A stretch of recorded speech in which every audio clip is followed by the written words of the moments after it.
पे बैठे हुए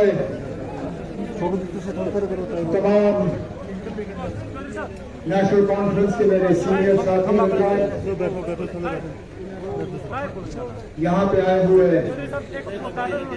वफादार हजरात, पंच सरपंच हजरात,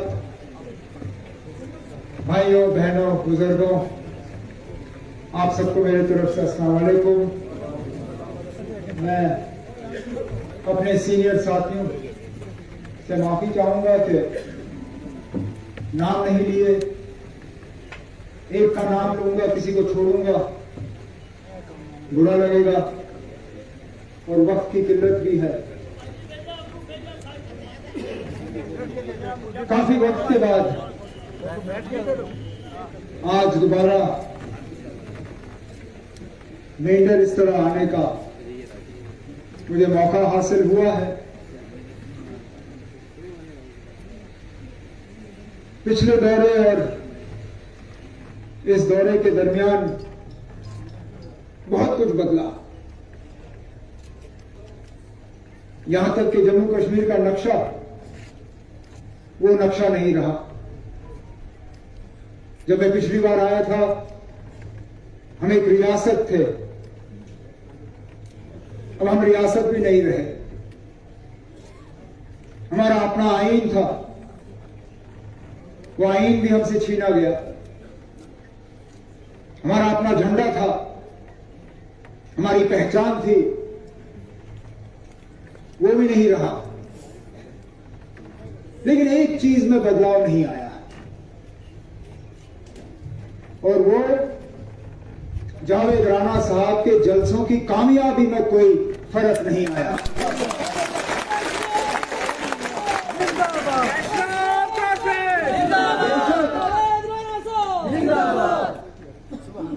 बेशक बाकी सारा कुछ उथल पुथल हुआ,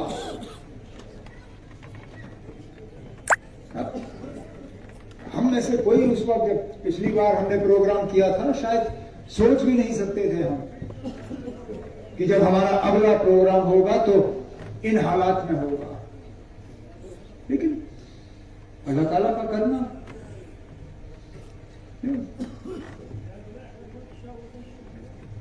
ये हमारे मुकद्दर में था।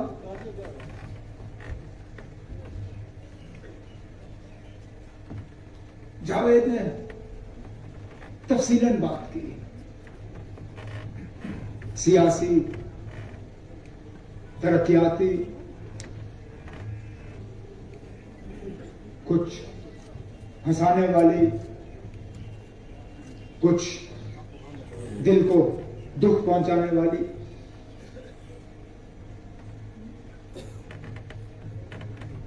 मैं कहां से शुरू करूं समझ में नहीं आता।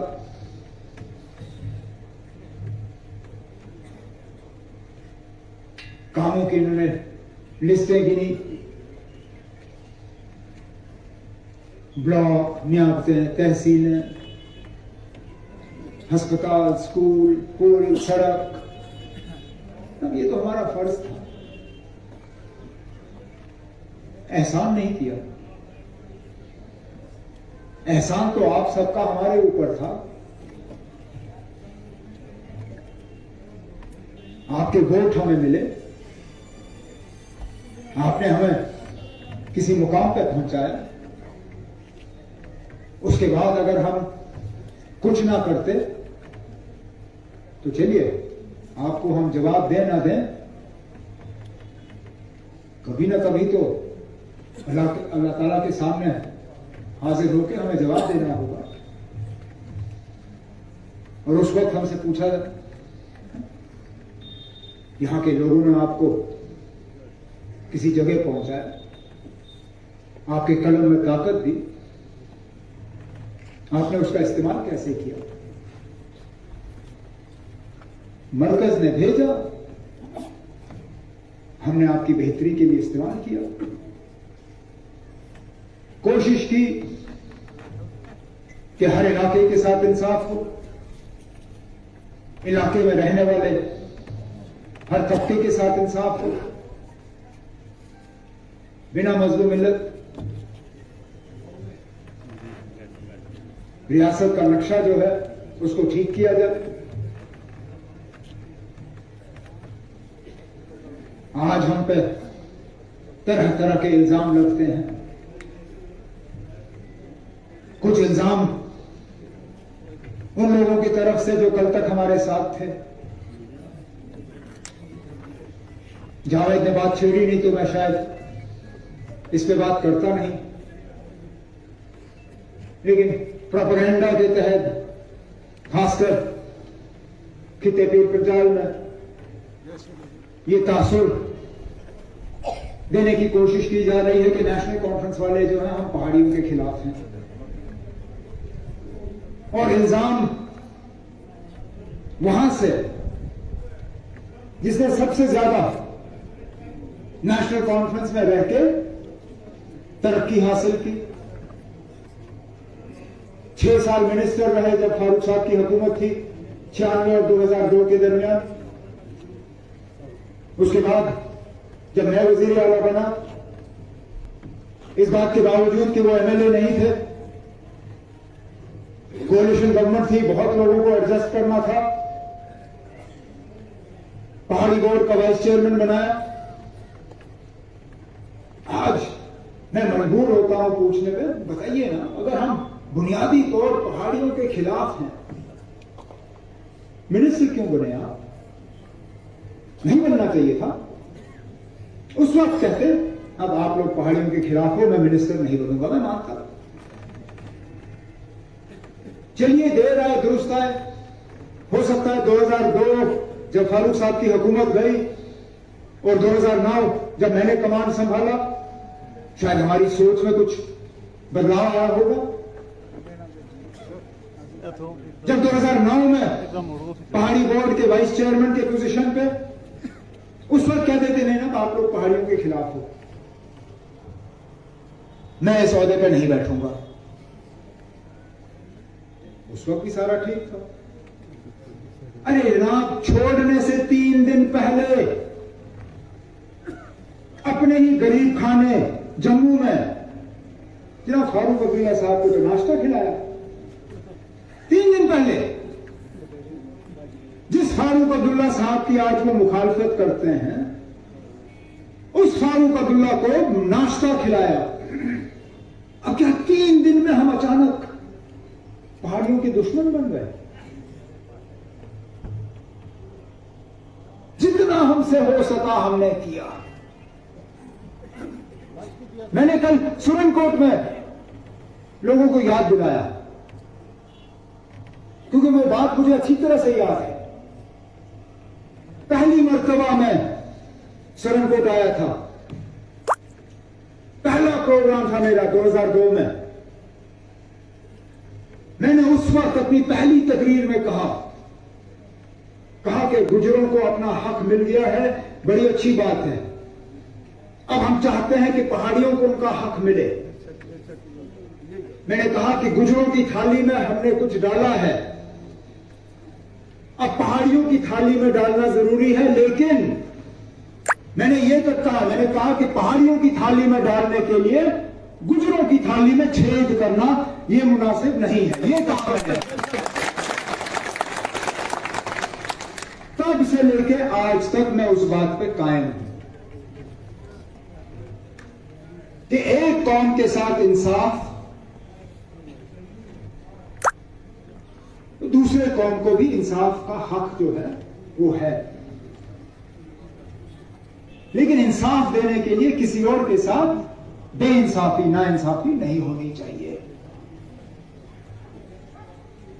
जिस दिन से 1983 इंदिरा गांधी वज़ीर आज़म थी इस मुल्क की, इलेक्शन कैंपेन चल रहा था, उस दौर पे गुजरों को एसटी स्टेटस दिया गया। फारूक साहब वज़ीर आला थे जम्मू कश्मीर के, उन्होंने उसका वज़ीर आज़म से कहा कि ये तो गुजरों को अपना हक मिल गया है, लेकिन उनके हमसाये में जो पहाड़ी है उनका क्या होगा? एक ही पहाड़ी पर रहते हैं, मुश्किलात उनके वही हैं। तो इंदिरा गांधी ने कहा बिल्कुल आप सही कह रही हैं, मुझे आप रेकमेंड करके भेज दीजिए, मशवरा दे दीजिए अपना, उस पर अमल हम करेंगे। रातों रात हालांकि इलेक्शन का कैंपेन चल रहा था, फारूक साहब ने अपनी तमाम काबिना को बुलाया, उसमें कैबिनेट रेजोल्यूशन मंजूरी करवाई, भेजा मरकज को, और तब से लेके आज तक जब कभी कोई वजीर आला बदला, वजीर आजम और नेशनल कॉन्फ्रेंस की हुकूमत रही, हमने बार बार इस चीज को वहां पे जबानी ही नहीं, कागजी तौर, क्योंकि हुकूमत में जबानी आप जो भी कुछ भी कहो, जब तक फाइल में कागज ना मिले तब तक कुछ नहीं होता है। कागजी तौर आप जिस वजीर आजम के नाम गिने, चाहे वो देवेगौड़ा हो, चाहे चंद्रशेखर हो, चाहे हमारे I.K. गुजराल साहब हो, चाहे नरसिम्हा राव हो, चाहे अटल बिहारी वाजपेयी हो, चाहे डॉक्टर मनमोहन सिंह, हर किसी से यही हमने मोतबाना गुजारिश की कि ना पहाड़ियों को ST स्टेटस मिलना चाहिए, लेकिन हमने उसका भी इंतजार नहीं किया। हुकूमत मेरी थी, आखिरी महीने थे, यहां के लोग बहुत चाहते थे कि कुछ हम उनके लिए करें। मैंने अफसरों को बुलाया, मैंने कहा अब हमारे अपने रिजर्वेशन की कितनी गुंजाइश है। उन्होंने कहा कि सुप्रीम कोर्ट का इस पे एक बंदिश है, आप 5% से ज्यादा दे नहीं सकते हो। मैंने कहा ठीक है ना, जब तक मरकज का 10% नहीं आता, कम से कम हम अपने तरफ से 5% का इनको रिजर्वेशन देके कुछ तो इनके लिए शुरू करें। जो आज कमल का फूल लेके नाच रहे हैं, जो पहाड़ियों को कह रहे हैं कि अब हम आपके लिए कुछ करेंगे, बस आप देखो कुछ होगा, मैं उनसे पूछता हूं ना, 2016 में तो आपकी हुकूमत बनी थी, तब क्यों नहीं किया? जब कमल और कलम दोनों एक साथ थे तब करते। अच्छा चलिए, वो 10% आपसे नहीं हुआ, जो हमने असेंबली में पास कराया, जो काउंसिल में जब जावेद राणा साहब वाइस चेयरमैन थे, कुर्सी पे बैठे थे, जब काउंसिल ने उसको पास किया, उसको ही आप आगे बढ़ा देते। मैं मानता ना कि हां आपकी नीयत साफ है, हम आपकी नीयत पे ही आपको मुबारक करते, लेकिन जब तब नहीं किया तो आज आपके कहने पे भरोसा कौन करेगा, यकीन कौन करेगा?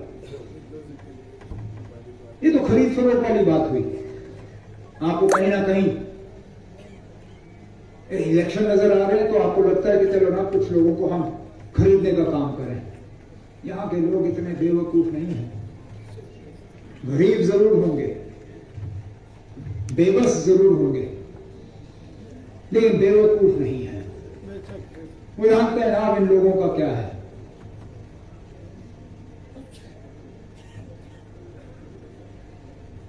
दो 2018 से इन लोगों का कमांड है यहां पे। कौन सी बेहतरी आई हमारे लिए?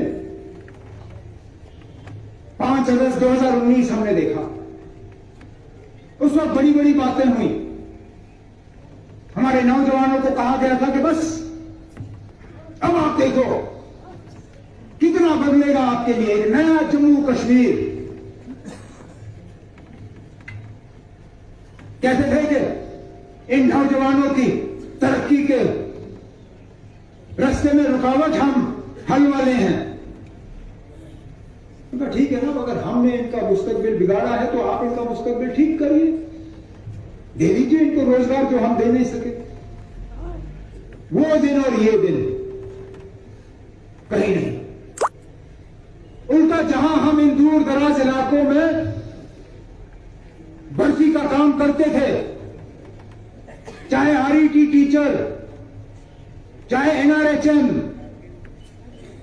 दूर दराज पहाड़ियों पे हम DG को हेलीकॉप्टर में उतारते थे, वहां नौजवानों की लाइन लगती थी, कोई उनसे नहीं पूछता था मजहब क्या है तुम्हारा, जात क्या है तुम्हारा, तुम क्या हल के साथ चलते हो या हाथ के साथ चलते हो या कमल के साथ चलते हो।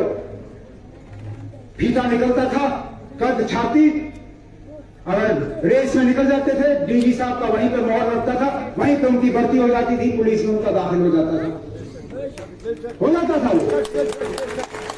आज कहां है ना वो सब, कहां है वो सब?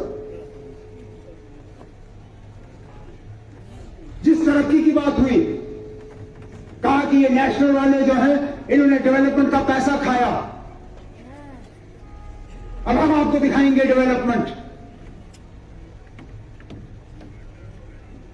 हमारी हड्डियां हिल गई अभी पूंछ से यहां मेंढर पहुंचते पहुंचते। सड़क की वो हाल,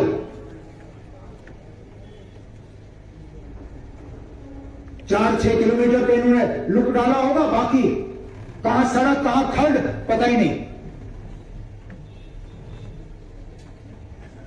तो कहां है बिजली, कहां? और कुछ नहीं तो ना, माह रमजान में हर हुकूमत की कोशिश रहती थी कि सुबह सहरी के वक्त और शाम को इफ्तारी के वक्त कट नहीं होना चाहिए।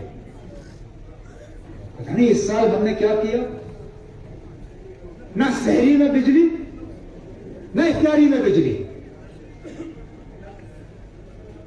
दिन को 12 बजे, 1 बजे, 2 बजे, 3 बजे वो बिजली दे देते थे, शाम को कट, सुबह कट। और ठीक ईद के दूसरे दिन गवर्नमेंट का ऐलान कि अब बिजली में कोई कट नहीं होगा। अरे भाई क्या फायदा, जब हमें चाहिए था बिजली तब आपने दी नहीं, अब आप कहते हो हम आपको देंगे, फिर साथ में कहते हैं मीटर भी लगेंगे आप, और पता नहीं कोई कहते कोई स्मार्ट मीटर। मैं भी पढ़ा लिखा हूं, थोड़ा बहुत, ज्यादा नहीं, लेकिन ये स्मार्ट मीटर क्या चीज? क्या स्मार्ट मीटर से हमें बिजली मिलेगी? यहां पता नहीं बात पहुंची या नहीं, लेकिन शहरों में तो अब ये पानी तक का मीटर, और जो काम शहर से शुरू हो जाता है वो गांव तक पहुंच ही जाता है। अब पानी के मीटर आएंगे। अरे खुदारा, नलके में पानी नहीं, नल का खोलते जाओ एक कतरा नहीं, अगर खुशकिस्मती से वो कतरा निकले भी तो पीने लायक नहीं। हमारे फिल्ट्रेशन प्लांट बैठे हुए हैं, पूरे गांव में एक नल का सूखा, लेकिन मीटर लगा के कहेंगे ना बस इस कचरे का भी हम आपको अब पैसा वसूली कराएंगे।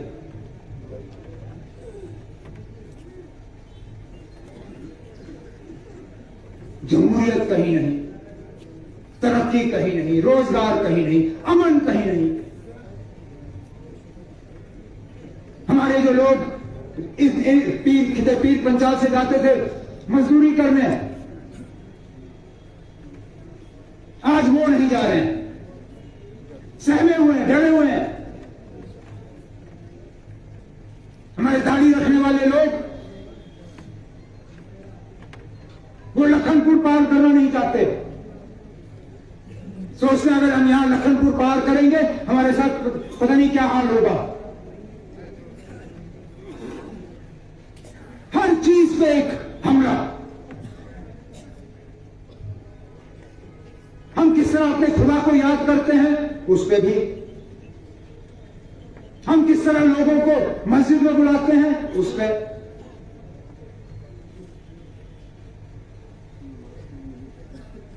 हम हलाल खाते हैं उस पे, हमारी बच्चियां हिजाब पहन के कॉलेज जाना पसंद करती हैं, वो भी उनको खटकती है बात। एक सोचे समझे मतलब तरीके से ये दुश्मनी पैदा की जा रही है।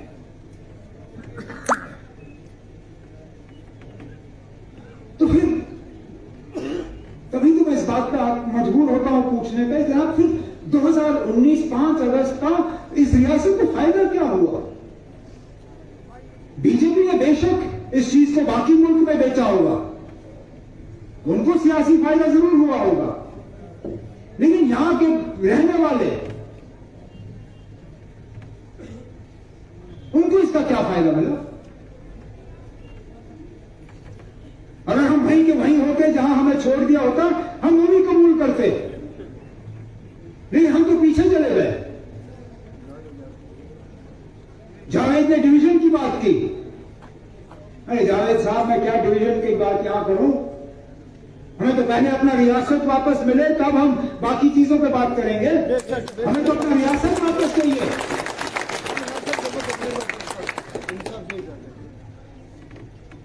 नहीं तो क्या फायदा ना? चीफ मिनिस्टर वो होगा जो जिसके पास पियोन की भी ताकत नहीं होगी। चीफ मिनिस्टर यहां से कहेगा कि मैं जी खिते पीर पंचायत को डिवीजन बना रहा हूं, राजभवन में गवर्नर कहेगा नहीं जी मैं इसको मंजूरी नहीं देता हूं, फिर क्या करोगे? तभी तो हम लड़ रहे हैं अपने हक के लिए। तभी तो हम कहते हैं ना कि हम इस लड़ाई को नहीं छोड़ेंगे। हम धमकी नहीं देते। खुदा ना खास्ता हम यहां के नौजवानों को यह नहीं कहते ना आप कानून को अपने हाथ में ले लो। मेरा एक भी साथी कोई ये रील साबित करके नहीं दिखा सकेगा कि मेरे किसी एक साथी ने भी यहां के नौजवानों के जज्बात के साथ खिलवाड़ करने की कोशिश की होगी, या उनको कहा होगा कि जाओ जी सड़कों पर निकलो, एहतजाज करो और अपना हक हासिल करो। हम कहते हैं ना हम एक जमहूरी पार्टी है, जमहूरियत में हमारा यकीन है। हम कहते हैं कि जो हमारे साथ हुआ गैर कानूनी हुआ, गैर आईनी हुआ। हम लड़ेंगे तो सड़कों पे नहीं लड़ेंगे, अदालत में लड़ेंगे।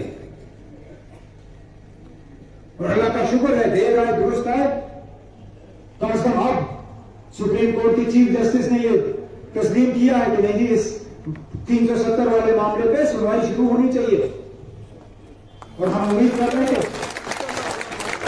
सुप्रीम कोर्ट की गर्मियों की छुट्टियों के बाद वहां पे सुनवाई शुरू होगी।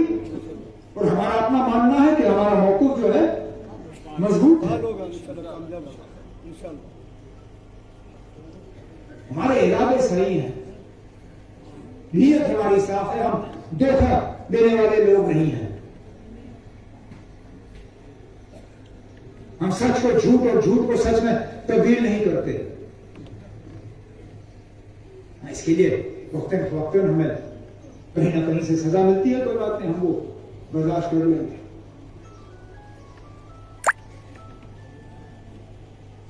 लेकिन आप सबको यहां देख के हम सबके हौसले जो है और ज्यादा बुलंद हो गए। हमें लग रहा है कि जो लड़ाई हम लड़ रहे हैं सही लड़ रहे हैं।